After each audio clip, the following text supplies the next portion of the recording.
Right, this morning I am interviewing Simon Barber, who has been headmaster of Ludgrove for the past 12 years.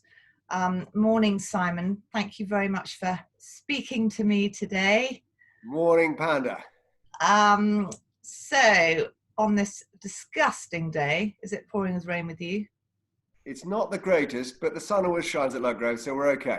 Perfect, perfect. So, Simon, when did you first think you wanted to become a headmaster teacher? Well, I was brought up at Ludgrove because Dad ran it. And so I was always surrounded by the school and school life. And therefore, I suppose it was always in the back of my mind, but that almost made me think I need to try something else beforehand. But it's a very happy place to be.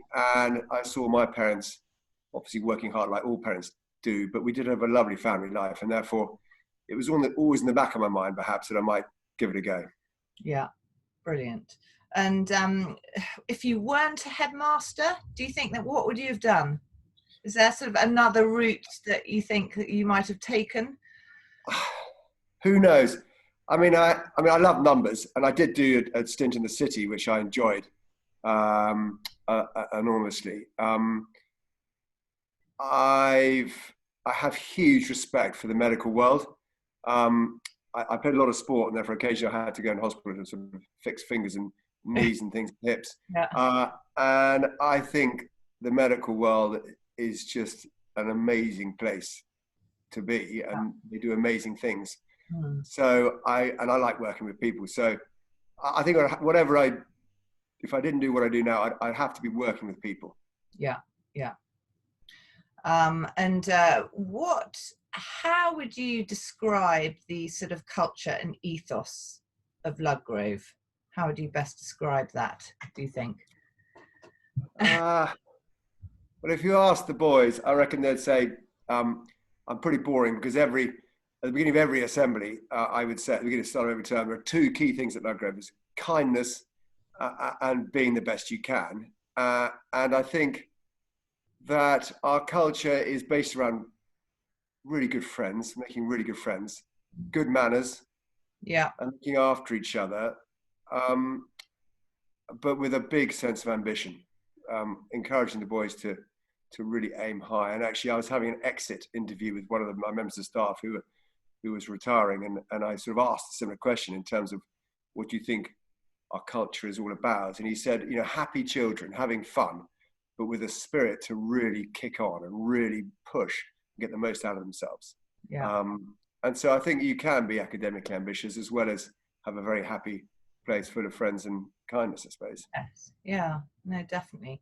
And do you think do you think schools in general have a certain type of pupil? I mean, would you say Ludgrove has a certain type?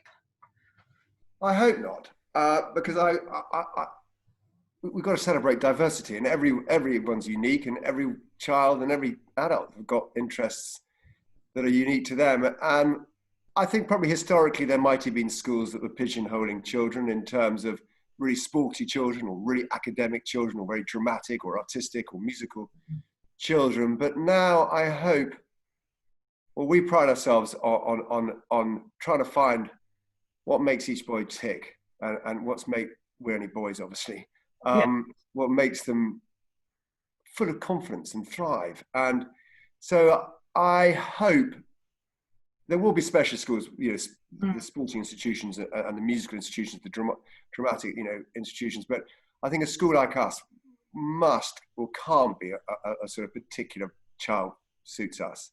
We'd like to celebrate everyone, and anyone I hope could thrive here. Yeah, yeah. And would you say, what are your thoughts on competition and sort of winning? And I don't know. I think competition's good. Say again. Is that very key, would you say? Is it very competitive or? No, I don't think. I mean, competition is part of life, I think.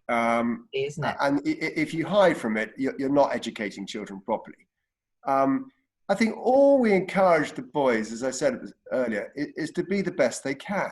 Yeah. And whatever that means. And of course you're going to have some boys who are slightly cleverer than other boys, and you're going to have some boys who are better at hitting a cricket ball than other boys, and you're going to have other boys who can paint a wonderful picture and other boys can't draw a straight line. But that's part of life. And so provided that you have a culture where failure is embraced in a way, learn from your mistakes, make as many mistakes as you can, or you whatever you do, but learn from them. And a fear of failure is a disaster. And therefore, competition, in a way, everyone is you're never going to be the best, I don't think, because there's always someone perhaps a bit better than you, but at least you can strive to be the best for you. So it's all relative. But I do think competition in life is an important thing to know about. Yeah, and it's learning how to cope with failing and brushing yourself up, and I think so. I mean, I'm really proud of our boys. I'm so, when our boys are sort of, it was so funny. I was refereeing a game of football last year, and I think it was the 7th or 8th 11, and so they're not the most natural games players. No. Anyway, we were 7-0 down with about 5 minutes left, and I said, "Come on, chaps, we can still win this." And a little chap called Mungo looked at me, very bright boy, Mungo. He looked at me and said, "Really, sir? Do you really think we can win this?" And I said, "Well, okay, perhaps not, Mungo. We might get a goal though." And the fact is that at least they were having fun and trying. And as we always say, if you give your best, that's all you can ask. Yeah. And ultimately, if you do your best, mum and dad are happy, and then I'm happy. Yeah. No, quite right. And would you say, do you think mental health has become more of an issue the last few years, or do you think it's just because it's become less of a taboo subject, perhaps because we all? I think it's a really good. I mean, a bit of both, I would say. I think we're much better at talking about things. We're not perhaps as proud as we used to be in terms of we don't hide our feelings. We're much happier talking about what worries us. But that said, I do think a lot more is asked of little boys and girls now than it was when we were growing up. And certainly the first interview I ever had was I was 18 going for university. But now these little fellas are being interviewed at year 6, which is 10 rising 11. Yeah. And whether you like it or not, no matter how much the school tries to protect the boys, and likewise we work very closely with the parents trying to alleviate any worry, they do get anxious and they do want to do really well for mums and dads and themselves. And so, and it's not just the assessment regime, it's just the social media, obviously, they compare themselves. And it is tricky. So in answer to the question, yes, I think there is more anxiety out there because being a child there are more things to make life complicated than there were 10, 15 years ago.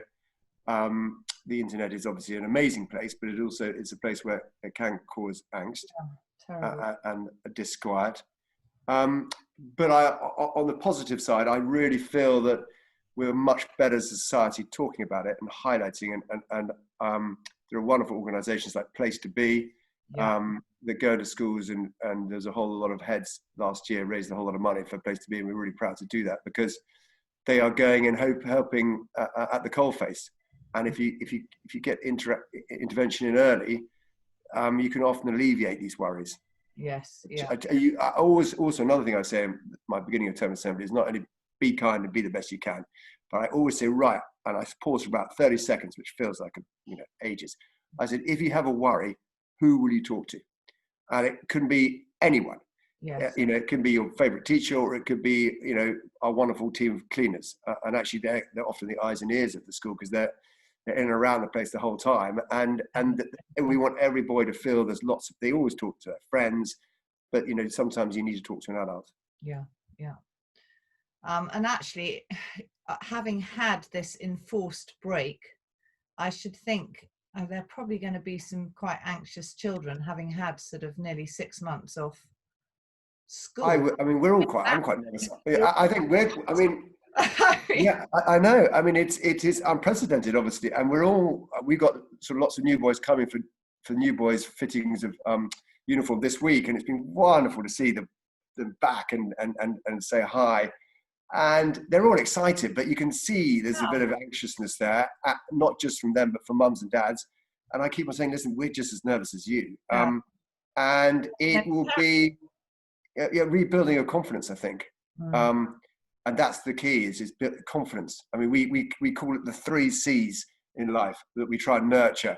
And that's, your first C is your confidence, and your second C is your character. And that sort of confidence and characters are intertwined, I suppose. And the third C is creativity. Yes. And so it's the 3 C's we try and nurture in all our boys. Give them the skill set, the ability to believe in themselves and be the best they can, and then to think outside the box. Yeah. But yeah, it's going to be an interesting time the next few weeks. Well, it will be, won't it? And so this is sort of tied in with the last question. What are your thoughts and attitude towards social media, TikTok, all these ghastly things? I had this conversation actually with my younger daughter. I mean, TikTok is huge at the moment. I mean, they absolutely love it. I mean, in moderation, these platforms are amazing. They're great fun. They're part of life, but they shouldn't become your life, if that makes sense. So I think it's so hard being a parent. I've got 3 teenage children, because you've got to have a balance. And I think I'm pretty draconian, because we sort of try and insist on gadgets stay downstairs and at night times and stuff. And but quite often when they're not around, I remember, this is 10, 15 years ago, when we could get away with saying these sort of things, on a hot sunny afternoon when all the boys are here, I'd regularly just say, gosh, the computer's crashed again. And they go, oh, okay. And off they go into the woods and climb trees and play cricket and have a great time. And so if you kind of take that away from them occasionally, I think that they then start to make up their own games. Much healthier. And also, human beings are social people. I know social interaction happens on the media as well, but getting outside and getting covered in mud and climbing trees is just such fun. Yeah. But that said, social media is an important part of life, and I think a lot of education is required around it. So then these young girls and boys can sort of make good decisions. But the key is, I think, I think you've got to allow and look after both sides of it. Yeah. Or in moderation. Yeah, but I mean, there are, and also, but they're amazingly creative. We are building it will open in next month, a sort of a coding, programming, robotics sort of building, and it's exciting time. So it's a skill set they're going to need and appreciate and know how to. I mean, I'm hopeless on it in terms of TikTok and all that stuff, but so am I. It is definitely a very important part of. It's part of the future, isn't it? Yeah, I think that's right. Or not, really. I think that's right. Yeah. Now this. Oh, Sophie. Blinking. Hello. Oh, hello. Hello. Sorry to interrupt. You're not at all. Don't worry. Doesn't matter. I'll leave you be to keep going. Bye. Simon, so this blinking COVID-19, have you had problems with sort of parents having nightmares paying their fees because maybe they've been furloughed and they're having financial difficulties now, salary cuts, etc., or sort of maybe it hasn't reared its ugly head yet? No, I think I mean, every school have sort of a wonderful set of parents, hopefully. We do have an incredible set of parents. I think, like similar to many schools, back in the spring, sort of discounted our fees by a third, but said if you would feel you would like to pay the full whack, we'll put that for a fund that can help others who perhaps are struggling somewhat. And we've been very lucky. The local community support each other, and so we have been able to support some families who aren't finding life as easy as they perhaps would like. So yes, in answer to your question, I don't think anyone's immune from this, but we're so lucky to have an incredibly supportive community and a brilliant set of mums and dads. So we have been lucky enough to have a full school the whole way through, and we are full again for this September. So touch wood, we count our blessings. And how did your school sort of pivot to homeschooling? How was that for you? Well, it was quite exciting. I mean, it was nerve-wracking but exciting because it was so off-piste. I mean, and actually, what was wonderful is that, you know, a happy school revolves around a really happy staff room, effectively. But you could argue year on year, for some staff doesn't change a great deal because they're doing the same stuff and they do it again and again, and they're good at teaching. They know what they're doing, and the wheel goes round and round and round. Yeah. And suddenly you had a whole comm room thinking, oh my God, yeah, we're going to have to completely upskill and change. And some got really, really worried, and some got excited, and so it was a huge learning curve for everyone. And we set up with a sort of vision of what we wanted to achieve, and we had this dedicated feedback channel. And within launching our virtual Ludgrove, within 48 hours, it came very clear all the mums and dads wanted live teaching. We were trying to be non-time critical to look after our overseas boys as well as our UK boys. But very quickly, I think that parents, and lots of our mums and dads both work, they felt that it was damn difficult juggling family life and their work life. So we then completely upgraded to live teaching pretty much across the piece from day 3, which had its own ups and downs in terms of being on a screen for a length of time is tiring for boys, and it's tiring. Yeah, it's not great. But actually, they got an awful lot done. Did you have shorter days? Did you have shorter days? Yeah, well, we kept every lesson. We kind of wanted to divert. We wanted to keep the breadth of the curriculum. We wanted to keep all the subjects. So we didn't furlough any teaching staff, any learning support, any carpentry, art or pottery teachers. We didn't furlough any music teachers. We had effectively a full-on curriculum. That's brilliant. And we kept, and it took a bit of time. It was learning. The boys had to learn how to use the technology. The teachers had to learn how to teach online. And now that talking to you on Zoom is like just the natural thing we do because we've been doing it for ages. But it had me having this conversation 6 months ago. We would go, oh hi, gosh, hello. How does all this work? Yeah, God, look at that. And now it's quite cool. We could, everyone does it. So so it took about a week or two to train the staff and the boys how to operate the system. Yeah. And then it was good. It was really good. Not as good as being here, but it was as good as we hoped it could be. And what was fantastic, this dedicated feedback channel enabled us to be pretty fluid in what we were doing and react quickly. And communication in this situation is vital. Very important. And what did you use? Did you use I don't know, Google Classroom? No, we have OneNote and Teams. So effectively at 6 o'clock the night before, all the lessons were uploaded and all the resources were uploaded on the OneNote. Individual lessons for each, lessons 1 to 8, and what was happening. And then all the lessons took place on Teams, which is obviously interactive with OneNote. And what's incredible, the boys are working away on it, and you can mark it as they're going on the screen, and then you can share that screen. So if someone's done an amazing piece of work, you go, everyone, hey, look at this is great. And it's really, and the boys got really good at it, and it's classic. Is once they got the hang of it, the same boys mucked about, the same guys tried to sort of be a bit of a twit, but that's life. I mean, that's what's fun. Of course it is. Yes, because my son, there was a sort of chat thing, and they'd start chatting to each other online, and the teacher would see it, say, you two stop chatting. But that's, and also Teams, I mean, Teams also upgraded their package to start with. You could only see 4 boys in one go, but then they've upgraded to 10, and it's, to be able to see the whole class. We have very small classes actually, so it makes so much. And actually, some boys don't really want to see themselves online, so they mute their cameras. But it's so important, as I mentioned earlier, life is about interaction. It is about being social. So seeing your friends, and we had regular tutor periods, and I did a sort of morning assembly on a Monday, which anyway, and you know, it was as good as we think it was as good as we could have got it. I'm sure. We hope it was. Well, let's hope it doesn't have to go back to that. The wonderful thing is, I mean, let's hope so. But the wonderful thing is you know, we're opening in full on the 9th of September. But if there was a local lockdown, we could push the button and ding, up it goes again. You'll be fine. I mean, everyone knows what to do now, I suppose. So. I think that's. I mean, fingers crossed it doesn't happen.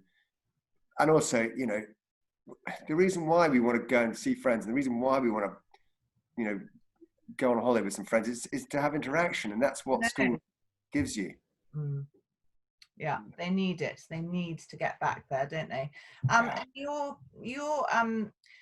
teaching staff, actually, you mentioned, so you didn't have to furlough anyone? No, we thought we're very, very lucky here. We have an amazing board of governors with great financial controls, and we're well resourced, and we felt that, well, firstly, all the teachers wanted to be involved. And I also felt that, you know, if you're charging fees, you want to offer as broad and as the breadth and the depth and the specialist teaching that our boys and parents enjoy. So, and interesting, one of the great things, you know, it's very easy to follow the learning support department, for example, because they're slightly peripatetic. But they were just simply outstanding, because if boys had a worry or parents were struggling somewhat with using the technology, you know, they were very much our firefighters. And to have everyone on call, it just meant, it felt that we were all together as a school. And, you know, for example, our kitchens obviously weren't cooking for all the boys here, but they cooked for local communities, so they were in a bit. And also because we got seriously good fibre optics here, a number of staff used to come in and sit in their classrooms and teach in school, social distance but they saw each other occasionally. So we were quite, and then on the 1st of June, we got our year 6 back boarding. And so it was a strange term, but without wishing to sound sort of non-swank, we might say, we were pretty proud of what we achieved. Yeah, I'm sure. It must have been a very different term for them, but I bet they loved it. A school can have amazing bricks and mortar and amazing grounds, which we do have, but without the noise and the fun of children, it's nothing. Right. And so getting the boys back, and we had this whopping great pole, a 2-meter pole, and I mean, it's quite a long distance, 2 meters, and trying to get boys to social distance is virtually impossible. Yeah. But you could see staff are so keen to come back in and just sort of, oh, look, there's a boy. And I'm sure. And it was lovely. We got every boy back in the years 4 to 8 who could get back for a night and a couple of days over the course of the second half of summer term. And it was just great to see the spirit and the smiles and, oh my God, hi. And that's what we're looking forward to in September. Bet they were thrilled. And what, Simon, what percentage of your pupils are foreigners, are from abroad? We've got about 11 or 12% live overseas. Okay. And of those sort of half those are expats. Okay. So, and they are a really important part of life, because I think, as I said at the start, we love any boy who's kind, you know, is going to have fun here, and it doesn't matter where you're from or what you look like or who you are. And different cultures have different sense of humours, different, you know, ways of looking at things, and life is international in terms of it's a big old world out there. And so, you know, we were really conscious of Virtual Ludgrove, trying to make sure you look after those from all walks of life. And I teach little boy Latin. And I had a guy who lives in Japan. There are 12 boys in the class, and one of them lives in Japan, and one of them lives in Brazil. And they were all there. And so if you look at the time frame of that, that's a big time window. Oh, yeah. My lesson was at 9 or 9:30 in the morning, and that's early for the guy living in Brazil. He used to get up at 4:35. Or whatever, and we had the whole class there, because they just wanted to be there. Brilliant, though. But the majority obviously do live in the UK. And the ones abroad, have there been any sort of worries about, have you had any that sort of are not going to send their children back because they're worried about lockdowns happening again? Or there is understandable concern, because at the moment, for example, our boys who live in Hong Kong, there's no quarantine currently there. No. So they can fly in 2 days before, but we got 2 boys who live in Spain, for example, and they've now just been and they are actually coming back 2 weeks before term starts to stay with friends, and then they'll quarantine there with them, and then they'll stay with us. But yeah, I mean, it's such a fluid situation. No one really knows where we're going to be. But I think that you can only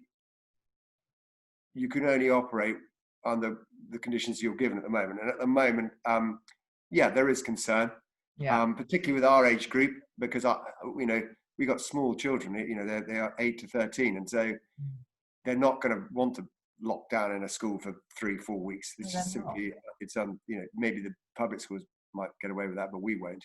No. So it's going to be an interesting time. Interesting times, isn't it?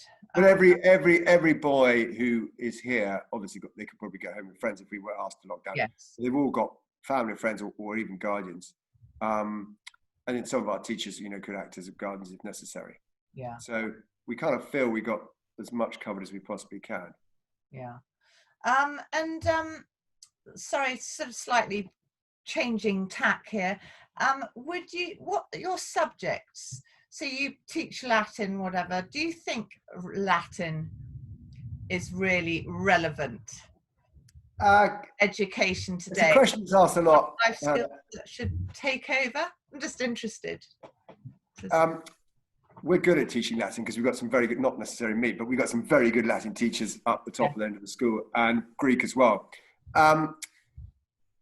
I think knowledge is important, and a love of learning is important, and logic is important. And Latin ticks all those boxes in terms, it is a logical subject. It is a subject that has spawned a number of languages. And, for example, if you're struggling somewhat in English, for example, to work out subject, object, verb, okay, you see the cat loves the dog or something, ask where the subject, the object, the verb is. A boy is thinking, in English. In Latin, you just got to know the endings of the word, and suddenly, I get that. That's the subject ending, that's the object ending, that's the verb. And it gives them sort of a framework around to build things. And so it's difficult to find Latin teachers, and that's why lots of schools don't teach Latin anymore, I don't think. I do think it's relevant, because I think a school should be teaching skills and knowledge together. You don't want to go down the skill set. You want to go down the certain skills, and you've got to have certain knowledge. And an interesting and interested boy will have good knowledge.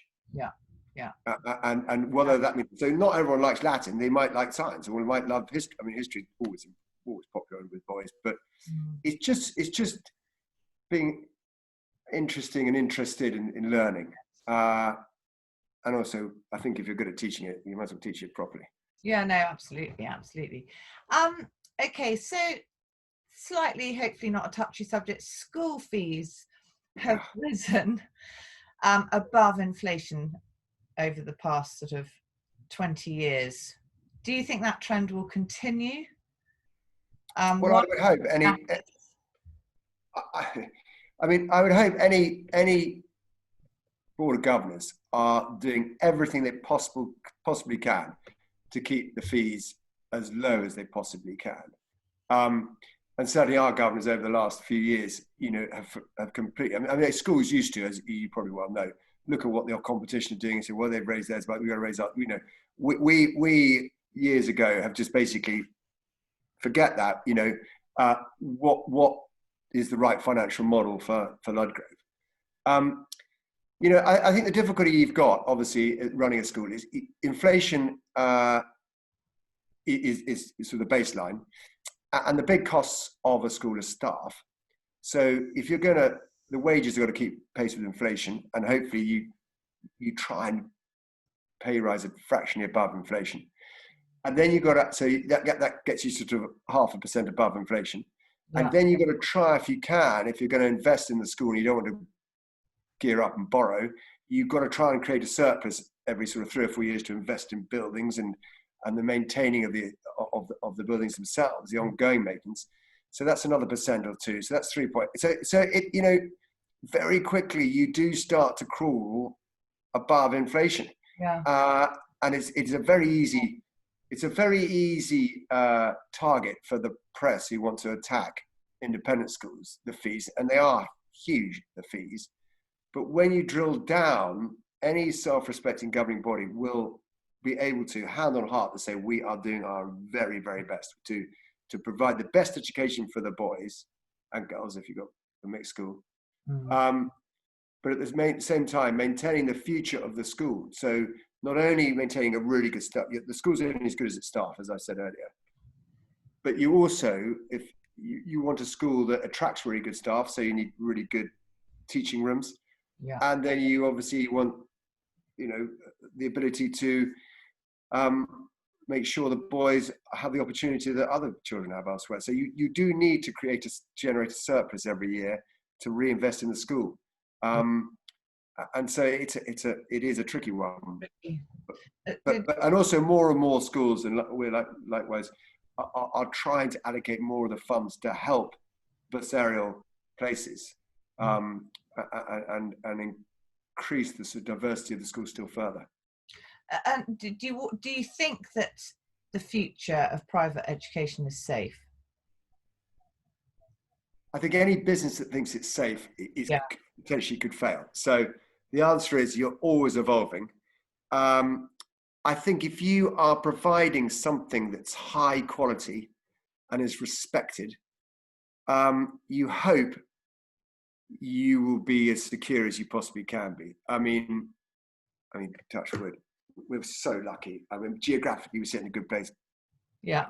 But I was not, we're so lucky in terms of we are full, and I know not all schools are full, but that doesn't mean to say we'll be full next year. So every single year you're looking, I always say to staff, right, we were really good this year, how are we going to be better next? And so you're always looking to improve. So I think nothing is totally safe. No. I think it's a really interesting time to be in education, because the way you educate has evolved hugely over the last decade. But the last term of lockdown has meant you can now teach virtually. Yeah. So I think we've got to, the children have got to grasp technology, but at the same time they also need to know basic skills of reading and writing and arithmetic. And so it's interesting times, certainly. But any business that thinks it's safe is not doing its due diligence. I think you've always got to be planning and looking. Yeah. And can you see yourself staying headmaster for a good few more years to come? Well, as long as I've got ideas. The school would be a disaster if you run out of ideas. And ultimately the governors will decide whether I should be here or not. A school shouldn't have a head forever and ever. It's great fun most of the time. But certainly I've got as I said, we've just putting up this new centre that's opening, and it's called the Exploration Centre. So it's bringing under one umbrella 2 huge new science laboratories, coding, programming, robotics, and then art, carpentry, pottery and design. And it sounds bizarre to have pottery and design with sort of coding, programming, robotics, but it's the same sort of creativity, exploring and experimenting. And so that's really exciting. Yeah. And then when that opens, it will open up and access other areas of schools we redeveloped. So it's quite fun having when's that projects. going to be ready, did you say? Well, it was meant to be finished by the end of this holidays. Yeah. The windows got stuck in Latvia, but they're here now. So the windows so it will be ready by the end of September, which is really, really exciting. Come and see it. It's fantastic. I mean, even see it actually. It is. Children are excited. They are, and what's fun about it is in in lockdown, and actually before lockdown, the pottery guys were making little tiles to go. So they've made things for the building, and they've sort of seen it going up, and it's just, and we we built a theatre about 5-6 years ago for the performing arts, and now this is the creative arts. And I mentioned your character and confidence, and the quickest thing to grow your character and confidence is to get up on stage and sing a song or play a piece on the piano, or be designing something. And so it's all part of the sort of bigger picture. But it is, as you can probably tell, I'm slightly overexcited about it. You're very overexcited about it, but I'm not surprised. It sounds great. Well, it is, and what's lovely, and the Ludgrove community have all been involved with it, and it's all, it was amazing how quickly we got it funded and built, and it's just really, really exciting. And it allows us to open up other areas of the school for a bit more common flop space where the boys can just crash and relax, and it's good. Oh, very exciting. So Simon, what do you do to relax? What's your ideal holiday, break, just getting away from I play lots of sport, having fun with the family. I love Cornwall. I just like being outside, to be honest with you, and I do like playing sport. It's just, I don't know, it gets you out and about. But just spending time with the family and getting out and about. It's not very complicated in my life. No, nice, healthy thing. Well, the trouble is, you think you're always just as good as you were, but actually every year, I play cricket on Sunday, and you still think you're brilliant. Absolutely brilliant. And then you realise quite quickly the bowler's a bit faster than you're expecting.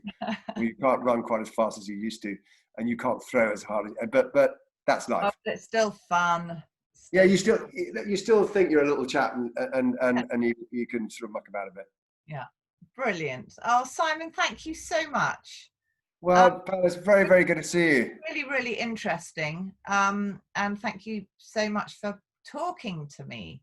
Well, as ever, it's good fun. Very good fun.